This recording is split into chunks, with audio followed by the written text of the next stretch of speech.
Hi everyone, and welcome to our Valentine's Day concert live. Valentine's Day! We are in the beautiful Simpson house. With the roaring fire. Yeah, and it is a wedding venue currently. We've played several weddings here, and I know some of you have even gotten married here. So today we are going to be telling our favorite stories from the last 20 years of playing several, I think Sasha's up to over 1,000 weddings. Several weddings, and we have several stories to tell you, our highlights, and some of them are very fun, and they'll hopefully make you laugh. So our first piece is a world premiere. This is a piece called Gypsum, and we are so excited that it's finished. This is a piece that we have maybe been working on for 5 years. And we kind of would work on it and then put it away, work on it and put it away. And finally we squished 2 pieces together, and because of COVID, we have a lot more time to get together, and we finally got this sucker done. So this is entitled, again, Gypsum. Gypsum is a type of mineral. It's very beautiful. Laurel wanted to bring some, but we don't have any. We'll get some for the future.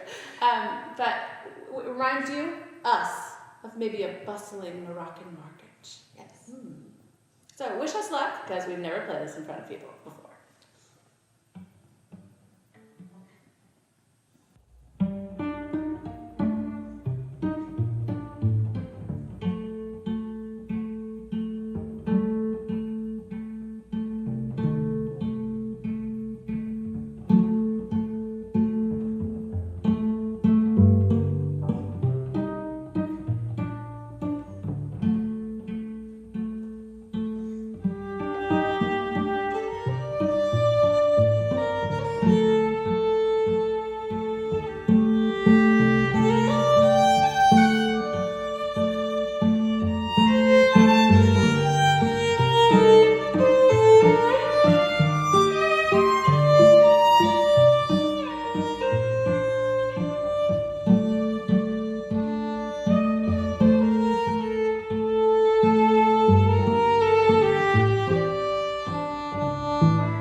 I realized in that last tune that opening I actually came up with during another rehearsal here, like 5 years ago. Like I was in Laurel's spot where she's sitting now, and then we came up with. Who knew? I didn't. Anyway, moving on. All right. So the next piece that we're going to play is actually not ours. This is Alistair Fraser and Natalie Haas. We call them our Scottish twins, as they are our inspiration for a lot of the music that we've done, because there aren't a lot of violin cello duos that write their own music. So I remember the distinct moment where I turned from a violin player into a fiddler. And I happened to be at a workshop with Alistair. He was teaching a bunch of Scottish tunes, and he speaks so inspirationally. And I just started welling up with tears in my eyes, and I found this new language on the violin. And ever since then, I've just been delving into all sorts of traditional music and styles. I still absolutely love classical music. But this piece is actually 2 tunes squished together. We're going to start out with a Scottish reel called St. Kilda's Wedding for Valentine's Day. Where you could get married here at the Simpson house. Right. You can also host other events. Yeah. A little commercial there. And then the second tune is a jig you'll hear when it changes into a whole different section. And it's called Brose and Butter. Brose, B-R-O-S-E. Not like Brose and Hooves. Brose and butter. Brose is a type of like Scottish gruel, so it's kind of like oatmeal or grits. Yeah. Apparently. I don't know, I've never had it, but Maybe we should have some after. next time we go to Scotland. Yes. Okay.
We made it through. One wedding down. Okay. So this next tune is called Lavater's Animals. This is from our second record.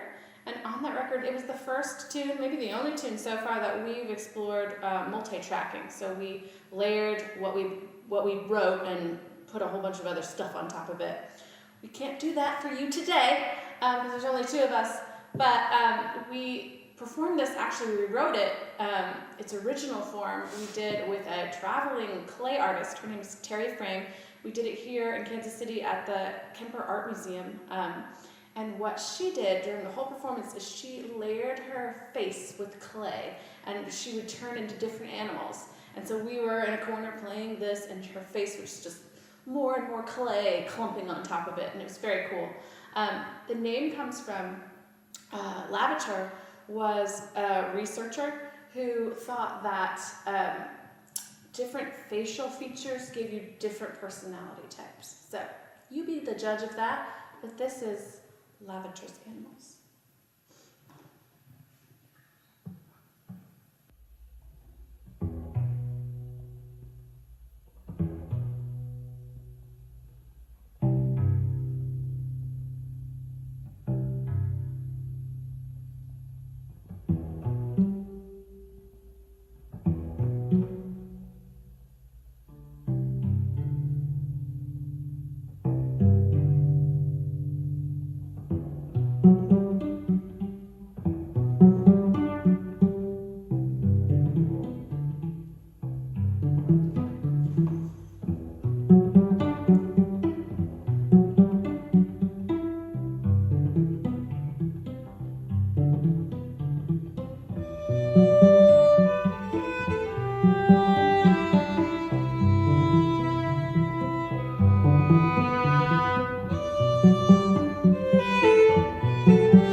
So the next tune that we're going to play is called Tree of Tulle.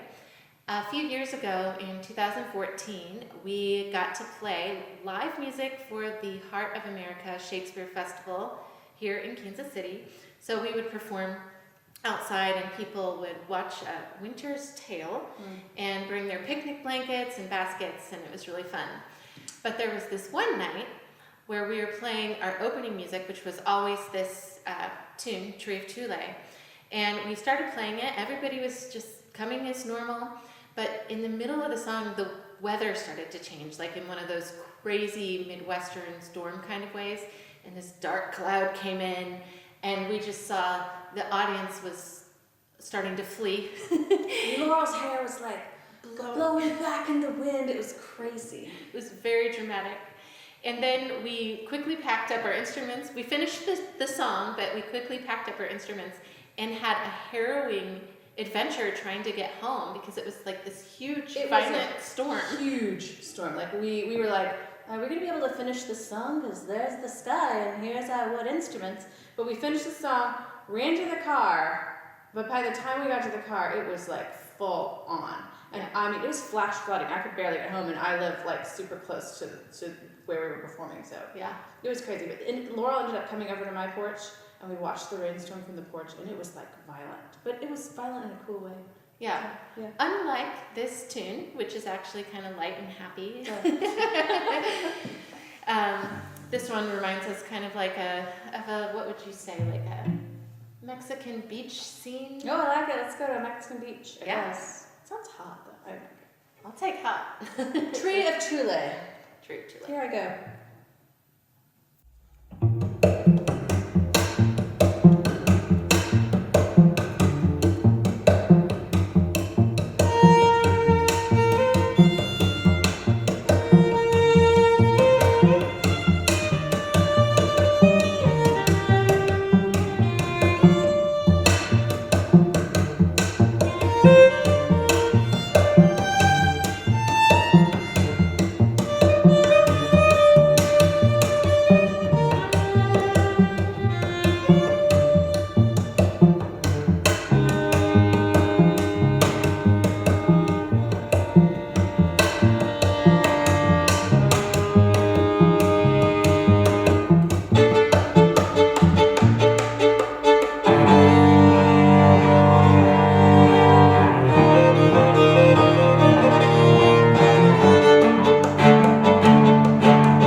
is called Campbell St, and it is the only original piece we put on our new holiday album entitled Winter.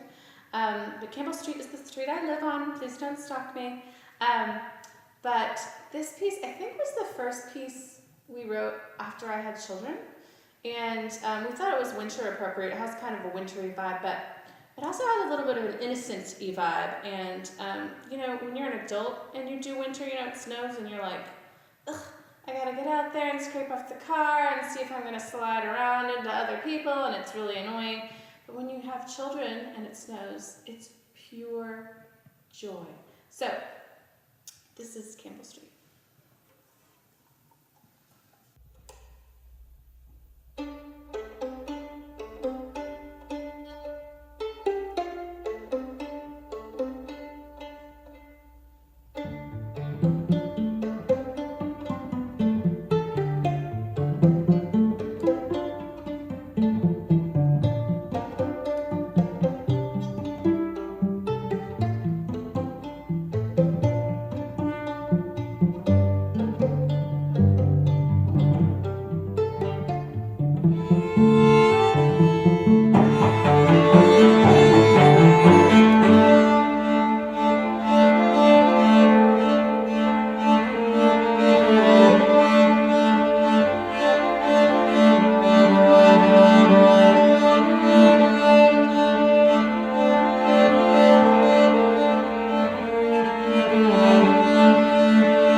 So, we have played billions of weddings. Maybe not billions, but I've played like close to 1,000, probably over 1,000 weddings, and Laurel's played a lot of weddings too.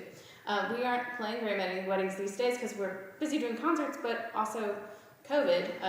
It's been kind of a blessing because we actually have really focused on the wires, and we get together almost every day and write songs, and that's why we have 2 premieres on this concert.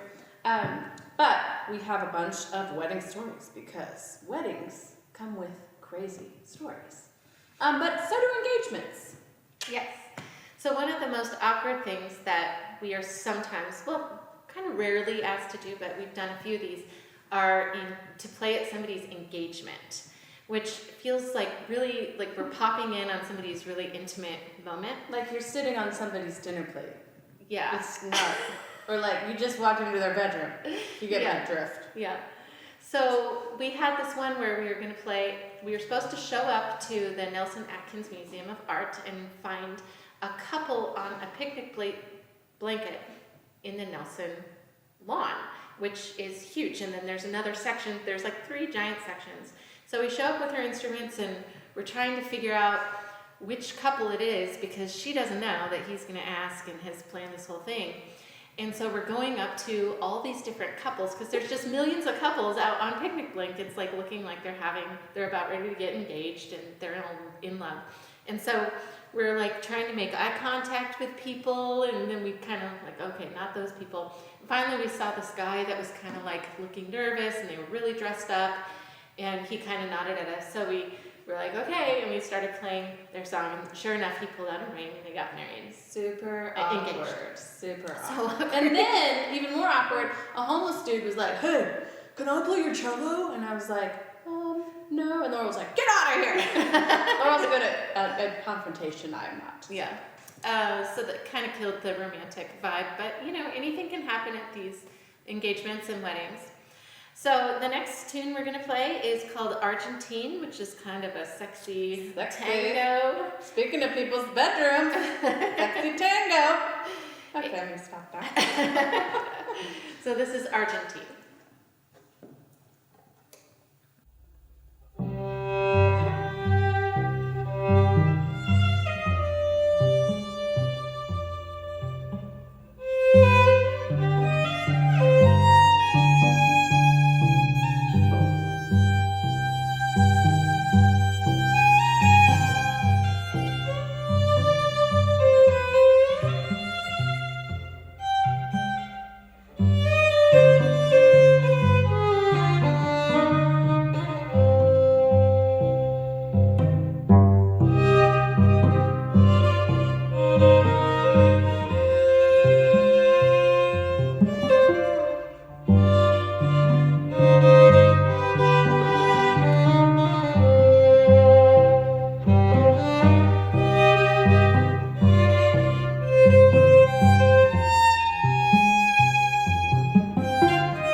Our next piece is entitled Banyan, like the banyan tree. And speaking of trees, we played in a lot of different locations. I remember one wedding, I showed up at the venue and it was like out in the field somewhere. And I asked the wedding coordinator, hey, where are we going to perform the string quartet? Where are we going to be?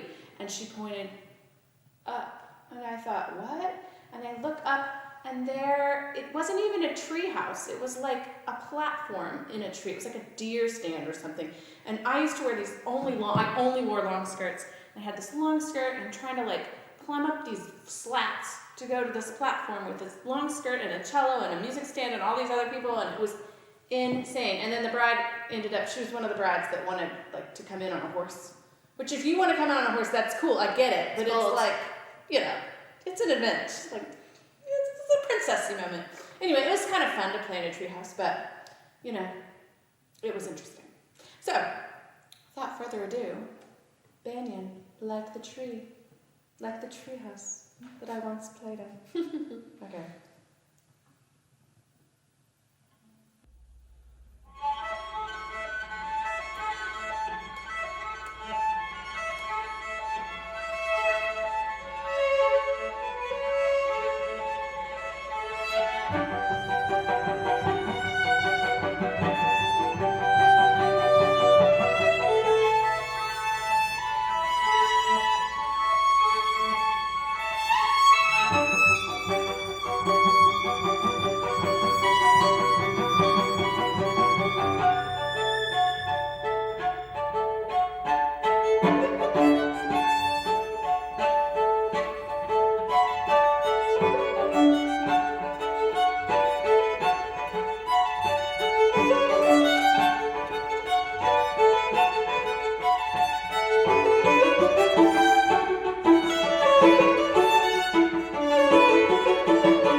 Okay, our most dramatic wedding story happened inside a church, actually. We were playing in our string quartet, and it was a very sort of serious, formal wedding. And the preacher got to the homily, and he was going on. And a lot of times when you're listening to these, you know, there's lots of pauses and sometimes it's slow. But this guy was like pausing a lot and then kind of starting to start wobbling all around. sway back and forth, and we thought there is something not right with this and guy. then he started swaying back and forth so much he fell over. He just, And the congregation gasped, or whatever you call them when they're winning. Is it an audience? the audience, the guests. The guests! The guests gasped, and we all thought, what is going on? We sort of got it together just in time people for... came up and they were trying to like bring him back, and I think there was a doctor, and this whole thing took like 10 minutes. Yeah, and they finally got it together, and he started it on the next thing. And then the best man passed out. And we were like, what is going on? And then there was another groomsman who started wobbling all around. And we started thinking, is there a carbon monoxide poisoning? Like, what is going on here? And then, you know, the EMTs are waiting at the end to come take away the preacher. And it was just insane. And through all of this solemn, you know, is everybody okay? Ism. We had to play All You Need Is Love by the Beatles. Yeah, they carried him out in a stretcher. And we're like, all you need is love. It just felt very incongruent. Yeah. And then as we were driving away from the wedding, we were right behind the ambulance, and we could just see the preacher laying there in the back of the ambulance right inside us. Very strange. So who knows what actually happened to him, but I hope he's okay. And that being said, we're going to play another sort of upbeat song, and this one is called Snap.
Things that have wings. You know, all these couples, they come up with creative ideas for their special day, which is great. But one time we were playing this wedding outside, which is always a gamble in the Midwest, and it was very hot. It was like 100 degrees, and everybody had fans, and we were sitting outside for a long time. I don't get these outdoor weddings, because there's like 2 days a year that are nice. Yeah. Maybe not, but okay. It's a big gamble. I get it. It's beautiful. Big risk. It's beautiful, but... Yeah. Okay, so, yeah, we were sitting outside, and it was hot, and we had water and fans, and they decided to do this butterfly release ceremony. So they had this basket with this lid on it, And during this release ceremony, they opened the lid and thousands of butterflies were supposed to fly away, but instead they just went on to the guests. And for the rest of the wedding, people were like with their fans, and it was, we had butterflies all over. So very memorable and very fun. I wasn't at that one, but I'm really, really sorry that I wasn't. I also have like 8 butterfly tattoos or something, so I'm really into butterflies. Well, maybe we'll have another one like that. You never know what's going to happen at these weddings. So the next tune is... We're almost done. We're almost there. This is a brand new tune. I think we finished it last week. Mm-hmm. It's called The Dove. And we wrote it, we were actually recording for an indie folk band here in Kansas City called Blue False Indigo. And they were recording in the West Bottoms. And we rode this rickety old elevator up to the top floor of this warehouse in the West Bottoms. And there was this round window. And we were recording and we were kind of noodling around. And these birds would fly by. And I thought... Not doves. Pigeons. They were doves. I don't get the difference between a dove and a pigeon. Doves are white. Yeah, well that's People like doves. I like pigeons and I like doves. They're the same to me. Anyway, it was so beautiful to be up there and noodling around, and so that's how this song was born. So this is called The Dove, although maybe it should be called The Pigeon.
or if you're like 15 or under, but you'll recognize it. But we wanted to thank you all for joining us. We hope that whatever your Valentine's Day plans hold for you, that you are safe and warm and loved. And we wanted to thank the Simpson house. This is just one of the many beautiful rooms. There's a beautiful room with a bunch of windows. There's all sorts of stuff here. So check it out if you haven't. They don't just do weddings, they do all sorts of events here. So it's a great place. And the acoustics are great. You can also have a small concert. I've had some concerts here, maybe just rehearsals. But yeah. Anything you'd like to add? The next concert will be March 17th for St. Patrick's Day, and we'll be playing hopefully another new world premiere and some Celtic-y tunes for you to celebrate. She just came up with a cool tune just now. Yeah, so we just have a new song that we're hopefully going to flesh out by next month. So we'll see you then. Okay, here's the final one.